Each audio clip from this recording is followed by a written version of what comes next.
প্রিয় দর্শক আসসালামু আলাইকুম। তো দর্শক যাকে দেখতে পাচ্ছেন তার নাম হচ্ছে তাবাসসুম। তাবাসসুমের বিয়ে হয়েছিল, কিন্তু ৭ মাসের মধ্যেই তার ডিভোর্স হয়ে যায়। তো শেষমেশ তাবাসসুম থাকে তার মার কাছে, বাবা নেই, তার ছোট একটা ভাই আছে।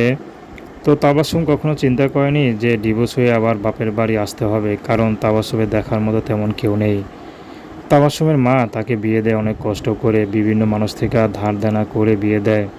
এখন সে দেনাই করতে পারেনি, এর উপরে স্বামী আবার বিভিন্ন যৌতুক দাবি করে, সেটা দিতে পারেনি বলে তাকে ডিভোর্স দিয়ে দেয়।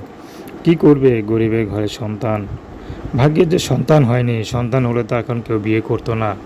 তো তাবাসসুম চাচ্ছে যেহেতু আমি বিবাহিত, সন্তান হয়নি, যদি কেউ বিয়ে করতে চায়, দেখা গেল তার ঘরে সন্তান আছে, স্ত্রী নাই, এমন পুরুষ পেলেও তাবাসসুম বিয়ে শাদী করতে রাজি আছে।